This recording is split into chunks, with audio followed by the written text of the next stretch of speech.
Laura, is Ivy at home? She's out with her friends. She's going to study at the library. Wow, that's commendable, even on a day off. When I was a kid, I used to play all day during holidays. Well, she's serious like me, you know. She's smart and truly a daughter to be proud of. But she's only in the 5th grade. I think it would be okay if she were a little more mischievous. Girls grow up faster, you know. They mature at a totally different speed than boys. Once she hits middle school, she'll probably start saying, "Dad, you're so uncool." Oh, I wouldn't like that. Come to think of it, I feel like my calls and messages with Ivy have been decreasing lately. She used to call me almost every day. It's been 2 years since you went to work alone in Nebraska. Well, it's just a matter of getting used to it. And you are coming home quite often. Often? Only during New Year's, the end of the year, and vacation, right? See, you are coming home quite often, and you take paid leave on Ivy's birthday and our wedding anniversary, don't you? Well, I should do at least that much. After all, I'm forced to work in a faraway place. I have to use my leave properly. Well, it would have been nice if we could live there too. It can't be helped. I was supposed to come back home anyway, and it would change Ivy's environment. She's having a good time surrounded by good friends. That's true. She might also apply to a private school, but your work assignment there will be over soon. That's the only thing I'm looking forward to. Laura, I've put you through a lot, huh? Thank you for maintaining our family while I'm away. What are you talking about? It's not over yet. Yeah, but still, I thought I should mention it anyway. Besides, Ivy is no longer a handful. It wasn't that hard. Well, I do get a little troubled when bugs show up. It takes time for both Ivy and me to get rid of them. So, the only time you miss me is when bugs appear? Just kidding. Oh, sorry. I need to get going soon. Huh? Going somewhere? Of course, I do have places to go. Are you going to stay home all day even though it's your day off, Tom? I don't have any shopping or anything today. You're going to leave Nebraska soon. Why don't you do some sightseeing or something? You have a car, so you can go many places. I'd like to go sightseeing with you all. You really can't stand being alone. No, it's not like that. I just think it's better to enjoy with my family.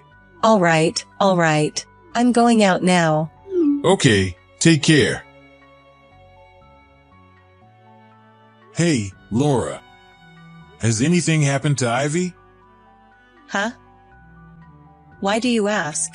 When I texted Ivy today saying I'd call her tonight, she said she didn't want to talk to me. She's finally hit puberty. What? Already? Isn't it supposed to start in middle school? Or rather, that's too sudden. Girls tend to grow up faster in many ways. I told you before. Is that so? There's really nothing wrong, right? Nothing's wrong. She's just as usual. I did feel our interactions have been decreasing a bit recently, but I never thought I'd be outright rejected. I'm feeling incredibly lonely. Most girls tend to harbor a dislike towards their fathers. It can't be helped. Really? I wonder if I did something wrong that hurt her feelings. You can't do such a thing while living apart. Or maybe your contacts were too annoying? I don't think I've been that persistent. Well, it's just that time of her life. It's a normal part of growing up. You don't have to overthink. It's so hard not to see her until Thanksgiving in this situation.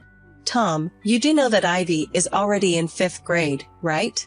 You shouldn't fuss over her too much. She's still in 5th grade, though, and I'm not fussing over her. I've only been calling once a week. Once a week seems quite often to me. I enjoyed playing games with her over the phone. Maybe she has a crush on someone. A crush? No way. She's still in elementary school. That's way too early. Not at all. It's perfectly normal. The county fair will be held soon. I'm sure she'll enjoy a little summer romance this year. Please stop. I don't want to hear about it.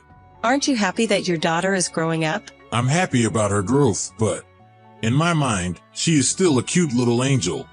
I worry about what the future holds after seeing your reaction. She might start giving you the cold shoulder when you come back.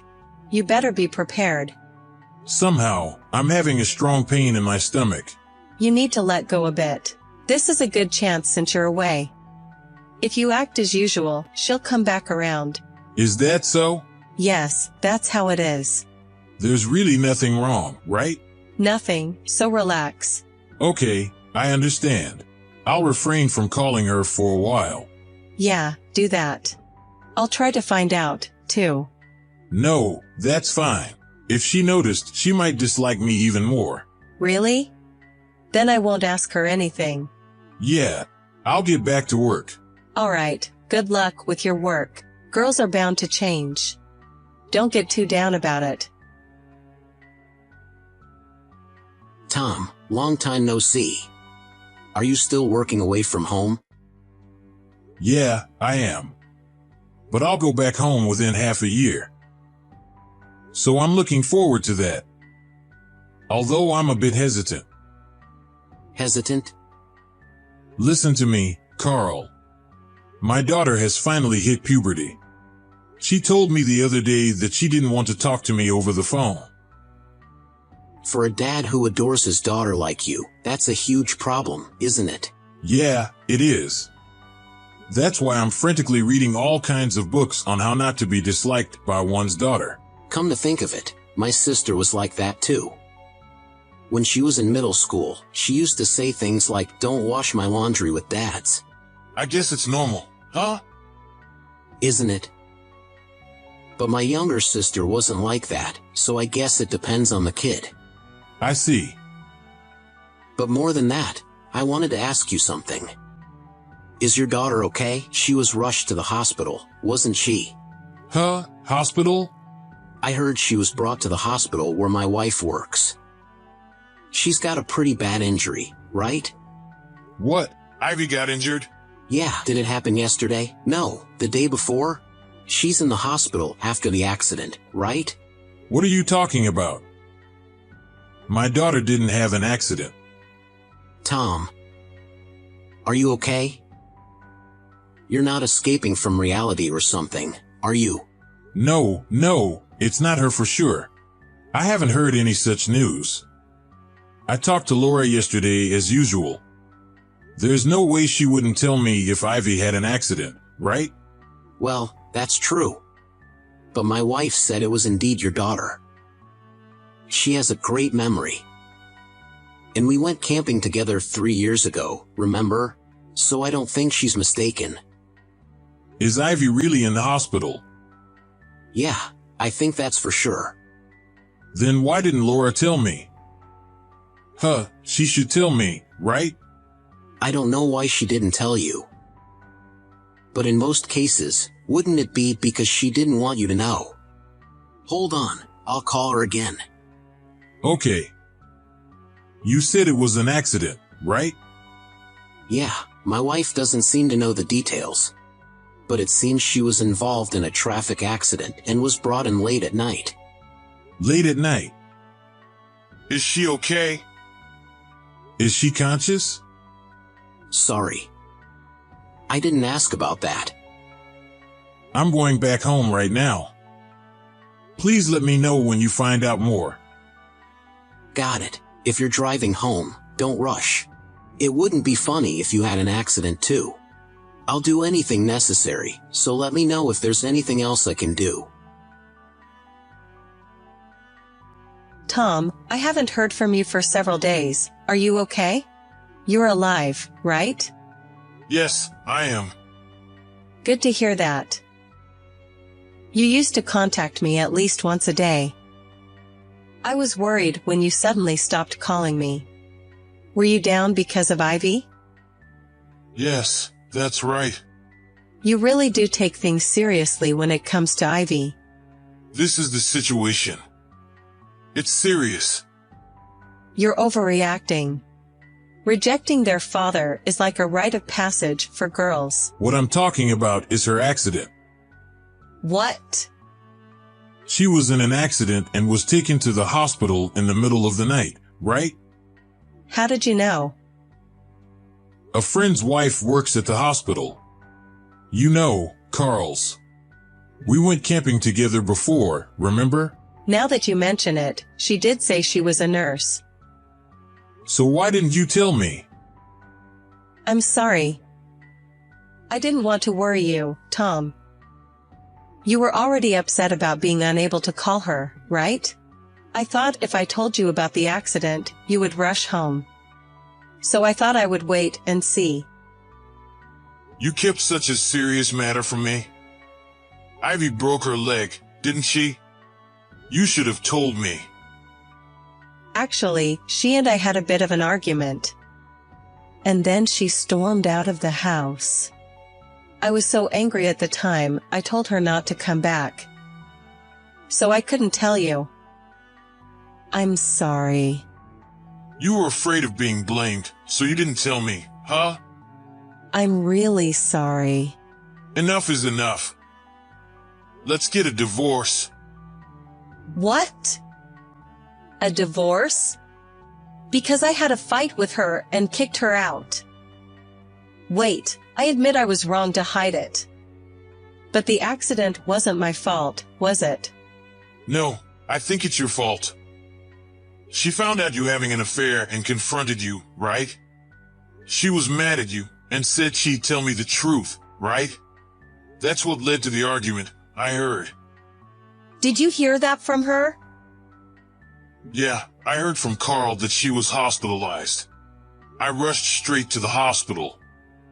Then she told me everything.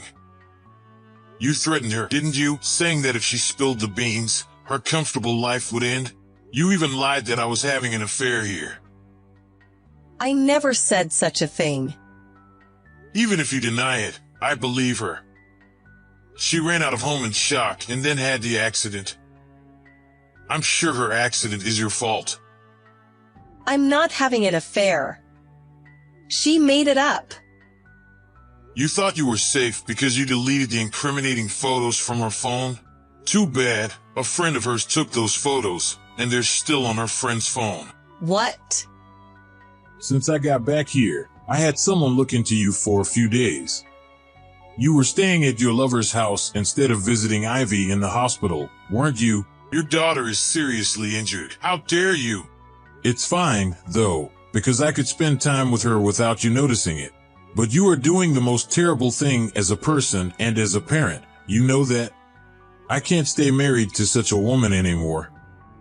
Tom, I'm sorry. I was lonely. I thought I'd hold on a little longer until you come back. But I needed human touch once in a while. I don't care about that. I'm not interested. Please listen. I'm not making excuses, but I've only met him a few times, so it's not like I'm serious or anything. So it's okay because it was just a fling? That's not what I mean. But you're saying so. I might not have chosen to divorce if it was just the affair. But Ivy knows about it. And you're the one who drove her to the edge, right? I am sorry. I do appreciate that you took care of the household chores and looked after my daughter while I was away, but we can't live together anymore. You also lied, saying you've only met the guy a few times. I caught him and read your messages. It's been more than 6 months, hasn't it? Tom, please forgive me. I was panicking too. I never thought Ivy would catch me cheating. I swear I'll never do it again. I'll make up for it in any way I can. Please, just don't divorce me. If Ivy hadn't found out and there hadn't been an accident, I would have considered it. But I can't anymore.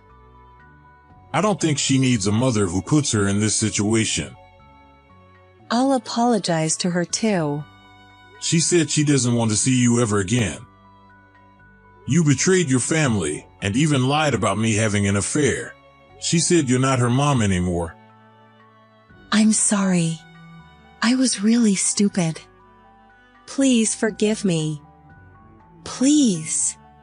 If you were truly sorry, you'd be by Ivy's side taking care of her. I don't recall marrying someone who would meet another man while our daughter was suffering. The one who changed wasn't her, it was you.